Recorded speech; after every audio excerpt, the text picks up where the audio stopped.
yeah, like I can start recording and then have the video ready to go. Okay. It's kind of fun that way. Get your socks on.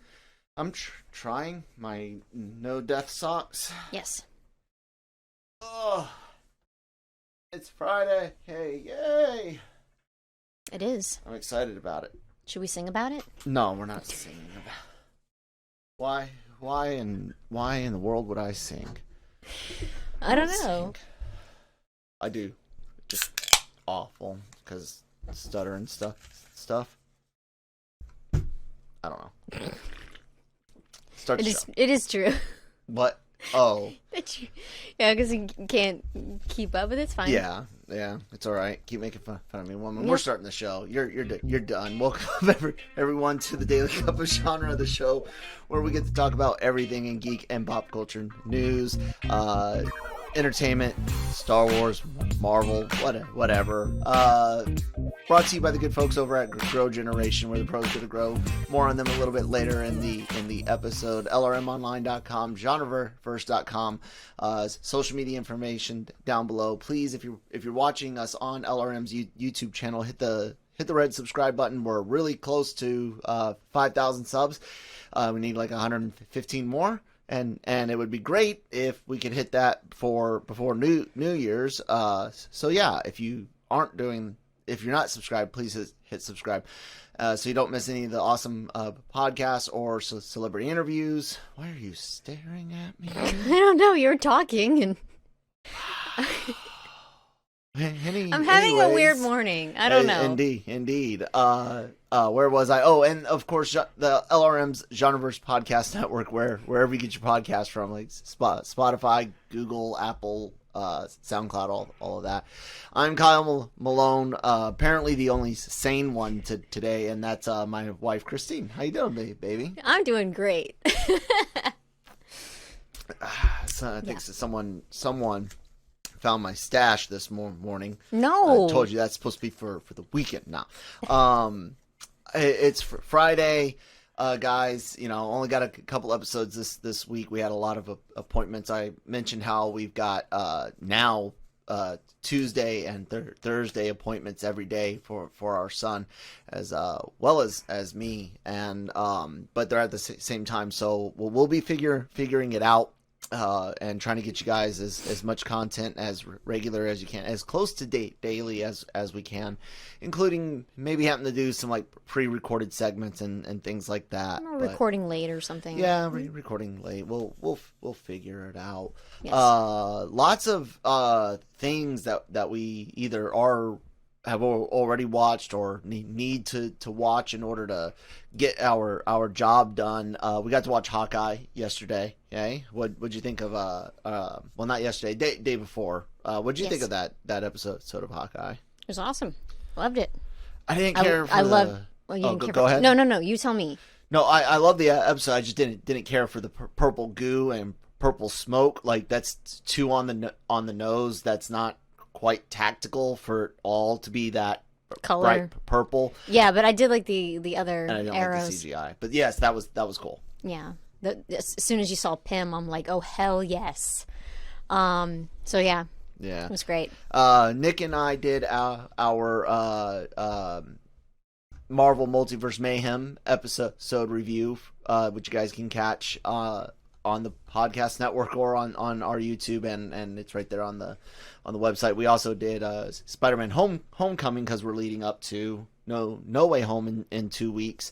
Homecoming still great, holds up real well as my second or third favorite Spider-Man film, depending on if you include Spider-Verse, because it's Far From Home. And yes, I'm 100%. Well, camera can't look up that high right now, but 100% biased because it's Mysterio, followed by either Spider-Verse or Homecoming, and then Spider-Man 2. And then does anything else matter? Not really. No, not really. That's coming out in 2 weeks. I can't but believe that. It's crazy. Something we have to watch this weekend, so that way people can hear us talk on Monday about Wheel of Time. Episode 5 is out. Cam gave a review. I think it's Cam that does these usually. I don't want to spoil anything. Christine's not looking. I just want to see if it was him, because a lot of people are wanting to to talk about the show, which is great.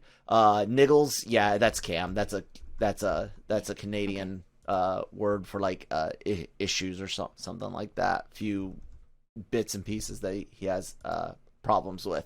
Okay. So it seems like it's a slower episode with a few or maybe that's like no, I'm thinking that's a negative thing. Anyways, we got that going on. You guys will be able to catch our Dragon Reviewed podcast, which covers the Wheel of Time on Mondays, and then anime this weekend.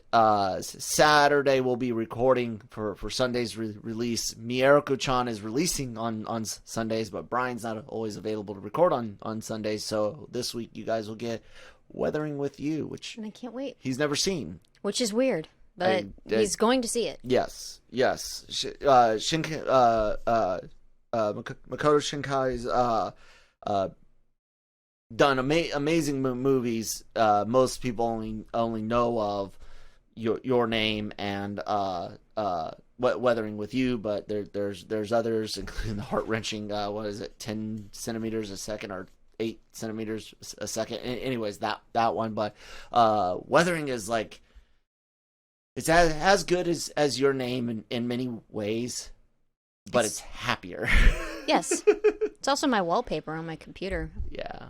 So I love it so much. It is. And I get to interview you via email, but still interview Radwimps, the band that did the music for both of those movies that we mentioned. So yes, you're very lucky. Just kind of like looking around the news for the last day and this morning as we're recording, not too much has hit. I know, Christine, that piece isn't up about what's the show? Carnival Row. Carnival Row. About Cara Delevingne. But you and I are both wishing that show would hurry up and come out. Brian really liked Only Murders in the Building, and so did several of the people there at LRM. I haven't gotten a chance to try it yet. Yeah, we haven't gotten around it. I hear it's hilarious. Yeah, I know. It freaking sucks that there's like so many things that, just my list keeps piling up in my head and I'm losing track. Between things we have to watch, things that we need or want to watch. Exactly. And some things it's like I've just gotten so far behind, or you're burned out on that particular topic from other things, or that type of topic, but that genre. Genre like a cup of genre that could be anything at any time. Are you done? No. Yes. Turner and Hooch canceled. I like the picture you snipped out of that. Yeah.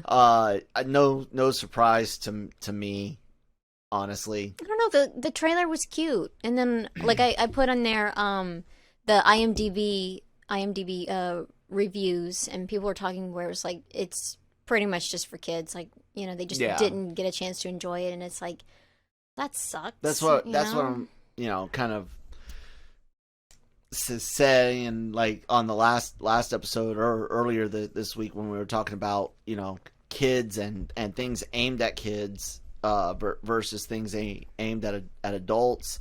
And it's, I mean, look, there are ways to do both. To do both. And there's ways to completely alienate them. But the problem with Turner and Hooch, though, is one, you made it a soft sequel. Mm-hmm. Two, it's from a very loved film, but it's not like I wouldn't even call it a cult classic. It's a Tom Hanks movie that everyone over the age of 30 knows, likes, and enjoys, but it's not one that Lucas has been hyped to watch with us. True. And I don't know. there's no real big nostalgia connection other than you like the movie. Like it's not an essential 80s or 90s movie. It's a good Tom Hanks movie. You know what I'm saying? Other than the aesthetics that you see, nothing dates it. You know, I mean, you would think that it could have worked if it had been made today, but to rehash it, to sequel it, I didn't know. It's just a history repeats itself. He inherits a dog. Scott Turner, his son Scott Turner, inherits a French Mastiff, and you know it's the same thing, romantic interest, and so it was like, this may be good, not like, you know, something huge, but I thought, you know, oh, this might be cute, you know, I might like it. But yeah, now I'm kind of like, I don't know if, because I even put in there, my 30-year-old ass might not like this. You know, it's 33. Sorry, I'm 33. What do you think about? Because even the original Turner and Hooch had, and I guess I can go ahead and transition out of that. Oh, The original Turner and Hooch had I don't want to say adult content, but there's obviously adult jokes in there. Yeah. They did try to play off of Tom Hanks' sex appeal, because apparently he was considered to be a sexy dude back in the day. I mean, whatever, but you show him in his underwear for a bit. You know, they had a habit of doing that in movies back in the day with dudes, and then I think Michael J. Fox and his undies and things like that. But it's a simple. What the hell, dog? Leave the cat It's alone. a simple movie. It's a good movie, but there's just nothing. There's nothing really like kid about it. You're dealing with a murdered guy. You're dealing with some innuendo. You know, like Turner's dog Hooch getting it on with the vet's dog. Turner having interest in the veterinarian herself. There's sensuality. It is a family movie with parental guidance recommended, right? Like for older kids, right? Yeah. And then if you just come at everything and just lowest common denominator for not just family friendly but kid friendly. I mean, I want to say that a lot of people don't want to watch that, but then I look at stuff like Ghostbusters Afterlife and Stranger Things, which is fine on its own. There's plenty, but there's so much of that stuff going on. Yeah. So it kind of makes sense that some of it is going to get burned. Yeah. And then like when it comes to stuff that is catered to kids, there are people who are adults that enjoy that. Mm-hmm. There's a lot of Disney movies. You know, there's people who, you know, still have that Disney magic in them, even older. May not be as potent as it was when you were younger, but it's still there. People still love, you know, going to the parks, watching the old movies, watching new movies. You know, there's people out there who are huge fans of Disney and stuff like that. And so it's like, you know, there could be some adults that like it, but there's probably not going to be a lot if so many reviews were talking about how it's like, it's for kids kind of thing. Yeah. Well, my biggest, like, I guess concern on it is like I said, just the lack of content for adults, or just, and I don't mean mature as in like X-rated or even R-rated. I just mean mature content, like content that's not just slapstick, that's not just fart jokes. You know, you can have a great mature family show, you know, with comedy, with balanced slapstick, with a balanced fart joke every now and then, because that stuff is funny. Like I said, people will hear me. Well, you're saying, oh, it's like Stranger Things, like that's a bad thing. Well, if there was only one thing doing it in addition to Stranger Things, no, it wouldn't be a bad thing. But everyone's doing it. You know, everyone's on the nostalgia trip. Everyone's on the, you know, grab the low hanging fruit and and appeal to the simplest part of us. And like I said, I know I hear people like us getting frustrated with it, but unfortunately, it just seems like a lot of people are just whatever. I'm okay with mediocre, and I'm not. I don't know. Anyways, I wanted to transition to a conversation that is near and dear to my heart, and I'm not quite sure how you're going to feel about going into this, because you and I actually feel quite the same. And you know, I got some Christmas lights out on the back on the anime gaming shelf. I got some red and green LED lights, you know, up there changing around. I wore my Green Ranger hoodie, and then I got my Christmas hat, because Christina, it's time to discuss what makes a Christmas movie. Ah, fun. Or show, because I mean, I'm looking at Hawkeye right there. Yeah, and you ruined my segue, because I was going to say after a word from our sponsors. Oh, I'm sorry. Grow Generation, where the pros go to grow. For all of your cultivation needs, Grow Generation has the right products, service and staff to make your grow successful. Go to www.growgeneration.com, where the pros go to grow. And thank you guys so much for sponsoring the episode. Christine, Christmas movies, Christmas shows. Let's stick with movies for the most part. One of the biggest arguments people always want to have is whether or not Die Hard is a Christmas movie. Well, it only gets half a point. It takes place on Christmas, okay? Oh. And so did Iron Man 3. That's not a Christmas movie. It has ho ho ho and Christmas music in it. Okay, again, it's set during Christmas. He's trying to save his family. He's already there. Like, yeah, he's trying to stop a hostage situation. There's no I'll be home for Christmas moment, right? Die Hard's not a Christmas movie, is it? No.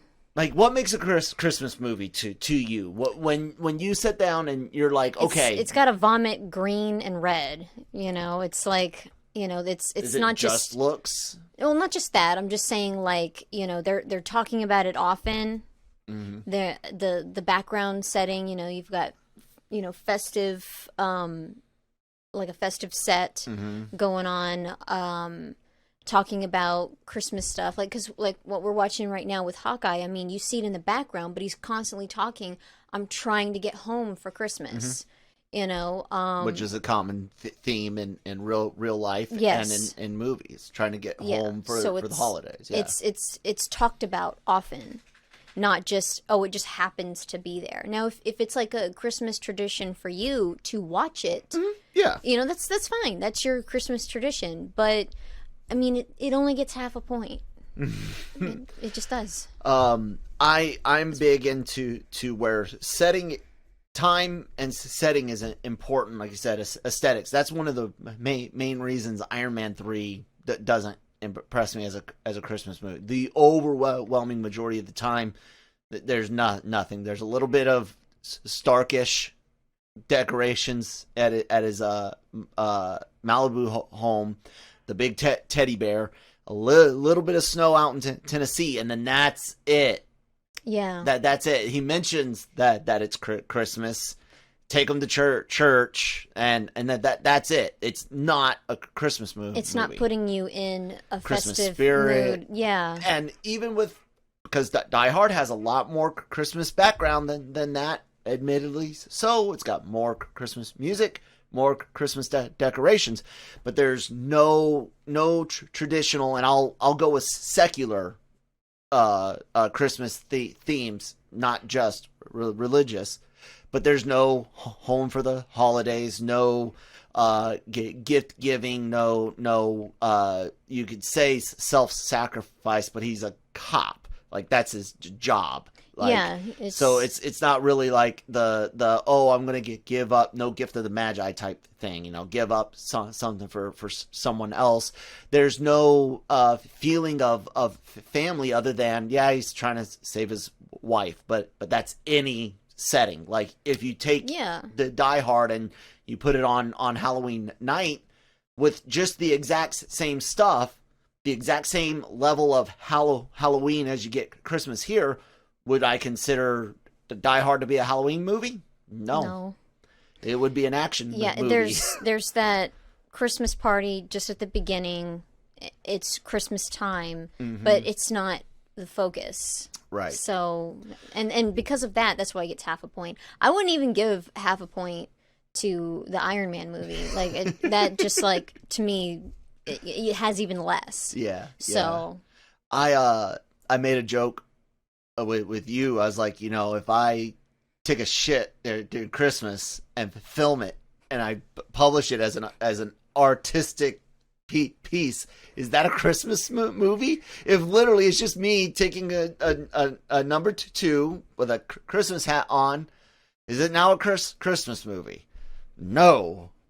It just happened to be a really odd, awful art piece done during Christmas. Although someone would be like, I am amazed at the statement he's making on the commercialization of Christmas by taking a dump on it.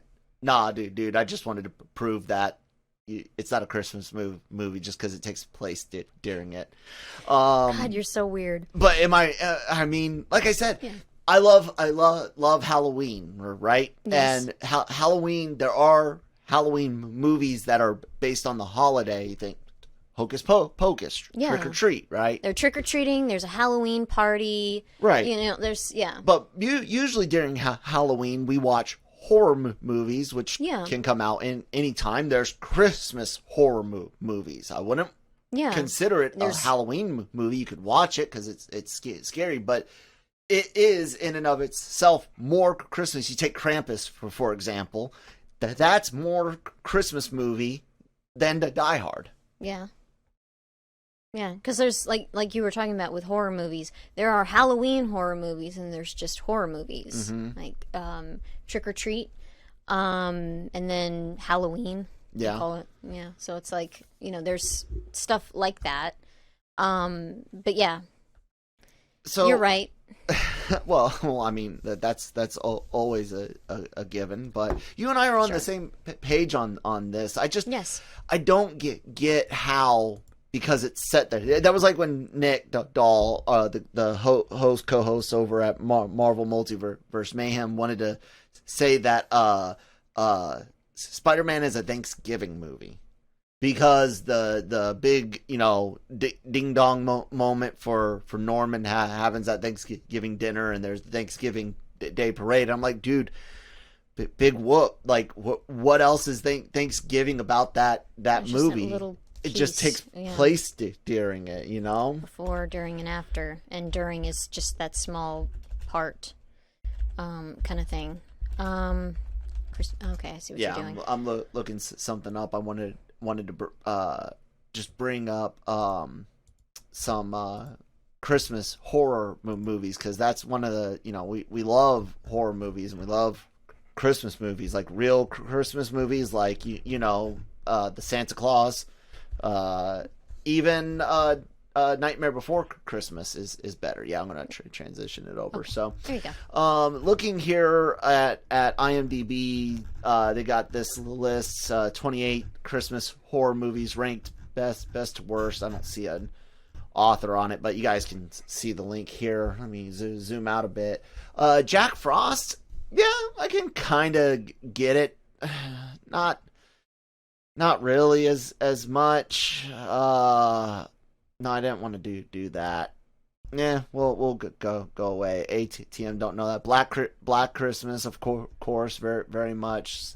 Silent Night, Deadly Night 2, haven't seen that. Another version of Black Christmas, didn't see the 2019 version. The original Silent Night, Deadly Night, yeah, I can agree with that. Red Christmas, saw once, intoxicated during military training. Don't remember. I haven't seen it. I'm guessing it's probably more Christmas than Die Hard. The Ginger Dead Man. I like that. What about the Ginger Dread Man? Or is Dead better? Because bread. Either, yeah. Dread. Either one would work. New Silent or 2012. No, I don't think I saw that one. If this is the Krampus that was on Netflix, then I definitely saw that one, which was decent. Anna and the Apocalypse. Haven't seen that one. Christmas Horror Story. Gremlins. Now there's a good one. Gremlins is definitely it's a Christmas movie. all over the place. All over. And it's a good creepy movie. It's not the scariest thing in the world, but yeah, I'll say Gremlins that's a Christmas movie. Yes, more Christmas than fucking Die Hard. Better watch out, and Rare X Fort's A Christmas Tale. Didn't see that one. Me neither. There's a really good book. You know, Krampus is one of those characters that of course gets pulled to do a lot of Christmas horror movies, or stories, just because, you know, beats the fuck out of kids for misbehaving. I love Krampus, Grandpa Smith in American Dad when he takes over as Krampus. But Brom did a really good book dealing with Krampus, the Yule Lord. That's an awesome book. I suggest everyone check out. Yeah, you know, what are like when you go? What are your go-to Christmas movies? Basically, that's what I want to know now. Oh, well, I mean, I already know, but they don't. Yeah, like normally I don't go with horror for Christmas movies. Yeah, no, except for the one. But I was just saying because Gremlins, just transitioning.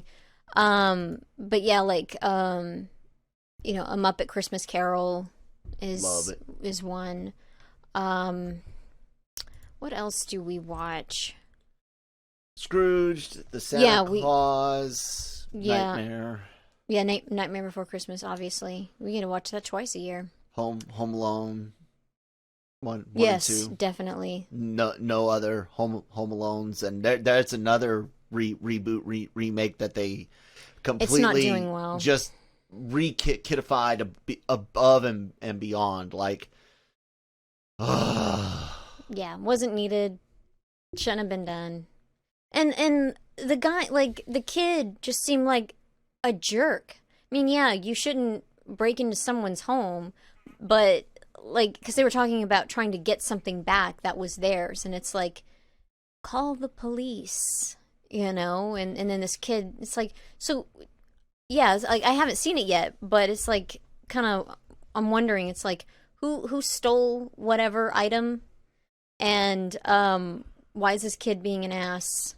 Because it's like, I don't know. I want to know if they actually threatened to kill the kid like Marv and Harry do in the original. No, because in the trailer they're kind of upset that they're doing it. Not we're bad guys. It's just more like, again, why can't we? I can't believe we're doing this kind of. Why can't we have fucking bad guys? Why can't we have bad guys, people? Yes. I'm serious on this. Stop with the gray area so much. I talked about it a bit with Cam about on the Cantina, and I think I mentioned it with you about like when Ed Brubaker was like, when I asked him, why did you go back to making Magneto a bad guy in Uncanny 500? Because Magneto is a bad guy. We need bad guys, but today it seems like every bad guy has to be relatable and sympathetic, and you can't just have an evil fucker. And I miss that. Like, why can't we just have a bad guy? Well, I mean, they are doing pretty soon. Boston Strangler is coming out. Well, that's I reported true on that. Story. Yeah, so but I'm just saying, like, you still get some of it, but again, it's another movie, because I mean, there's been multiple movies on multiple serial killers. Like, how many How many has Ted Bundy gotten? Yeah, how many, he had like 2 in 1 year. Yeah, John Wayne even. Gacy. You know, there's been so many where that's happened. And then of course, you know, for some horror movies, you know, they take some, you know, like take a little bit from truth, and then it's like, let's make it our own kind of thing. So yeah, like, I mean, there's not enough, but like for Home Alone, I mean, they were bad guys, Yeah. yes, but it was Still funny. Yes, But and they were bad. They did bad things. They were going to hurt him. They were going to kill him. Exactly. Yeah. I don't. People are soft. They are, and the lack of resiliency. Everyone can try to make some debates, but I hate to tell you guys, the kids do a lot more violent things after a generation of coddling, and you can do it. You can be anything where your emotions on your sleeve. You know, resiliency isn't good. Let's protect them from ever facing adversity. You look at today, and kids are doing way more, not worse things, because guys, I hate to tell you this, but kids committing crimes goes back to the earliest days of kids and laws. I mean, it's just human nature, but it happens more as more people are faced with this upbringing that doesn't build resiliency, and then our entertainment is suffering for it because people just couldn't deal with the idea of a bad guy. Mm-hmm. They need something to make sympathetic. Also, they want to sell toys, and I get that, but I bought toys of bad guys. Like, I bought Darth Vader toys. He's a bad guy through the entire movie. Until and you very, understand very end. what exactly he is. Exactly, you know? and I've never played with my Vader toy as the redeemed Vader. He was always Darth fucking Vader doing bad things. Yep. So, like, come on now. And Shredder, I never made Shredder a good guy. Yeah. My ghosts outside of Slimer with my Ghostbusters action figure, they were never good guys. My G.I. Joes, Cobra Commander and his crew were not sympathetic. They were terrorists. Yeah. Trying to destroy everything great about the United States of America. And they were bad guys. Mm-hmm. No sympathy. I bought those toys. Played with them. Yeah, like it doesn't make sense that you would want to do that with your bad guys in any kind of entertainment project, because it's like, why would you do that? Yeah. Anyway. Yeah. Well, like for example, go that God, I haven't even thought about this in a long time. That criminal, the good looking one that all the ladies were swooning over. Model felon or whatever he was called. Yeah. It's like, no, he's a bad guy. Stop it. Stop it. Get some help. Yeah. Anyways, last kind of story for the day. I wanted, because I just saw this, ladies and gentlemen, it should be no surprise to you that Kang the Conqueror is going to be an Ant-Man and the Wasp, because, well, it was announced before we even saw Jonathan Majors, right? Yeah. And Loki, but we've actually gotten allegedly some early look via some advertising or merchandise. This tweet,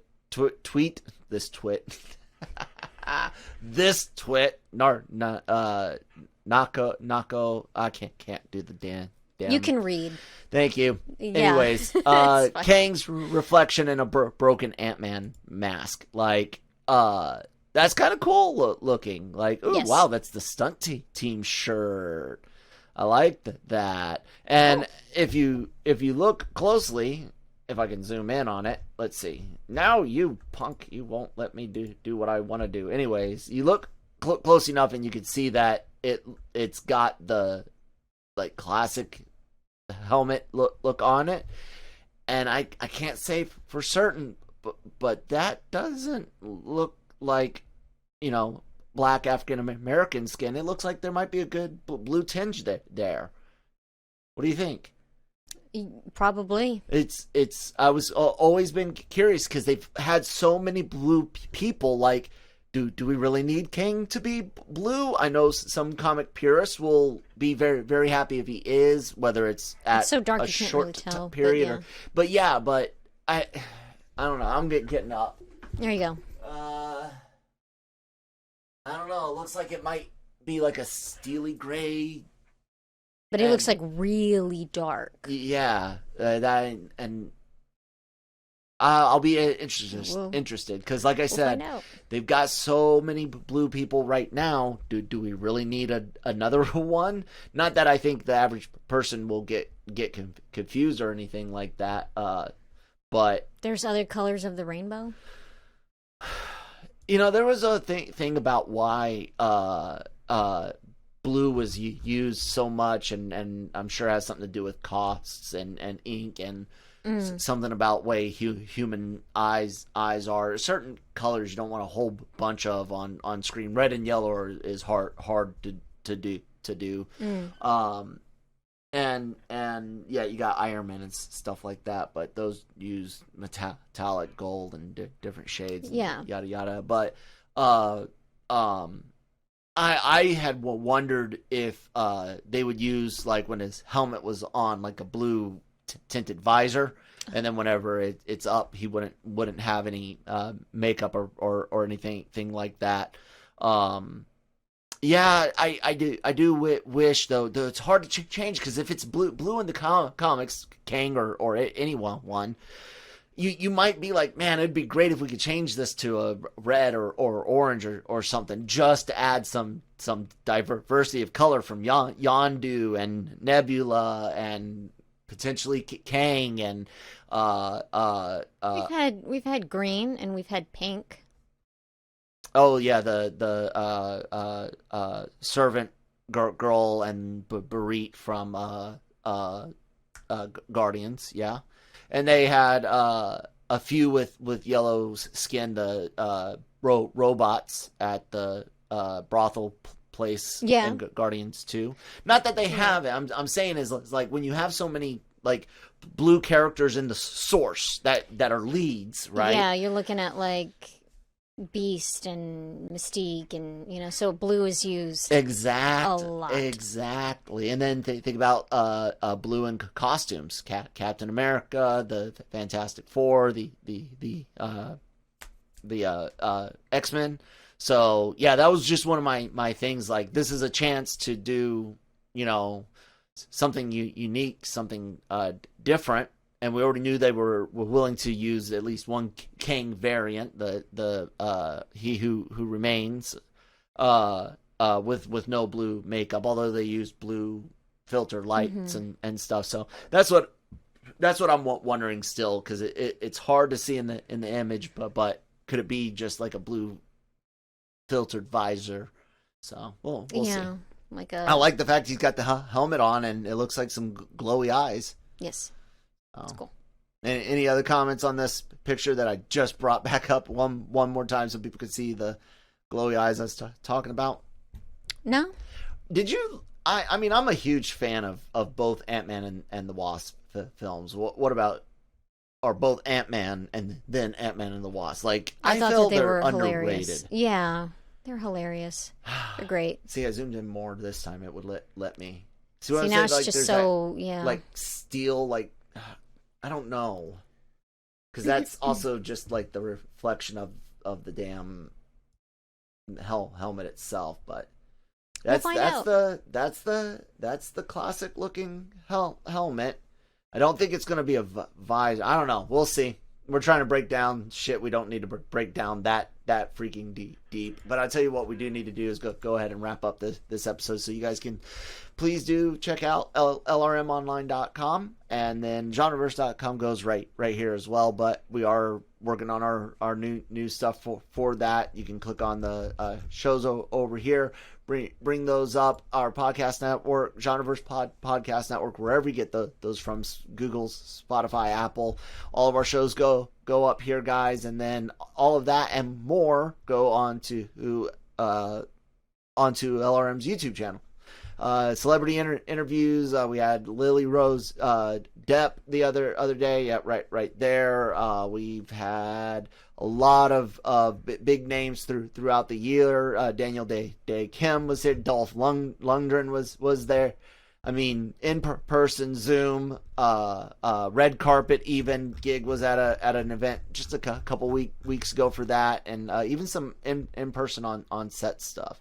So yeah, great things to check out. Please like, share, subscribe, thumbs up, down, leave some comments or reviews on Apple if you do that type of thing. Christine, anything else you wanted to say? No. There's nothing. Looking forward to Wheel of Time. Yes. Yeah. Yep. So, Yeah, yep. All right, guys. We'll talk to you later. Bye.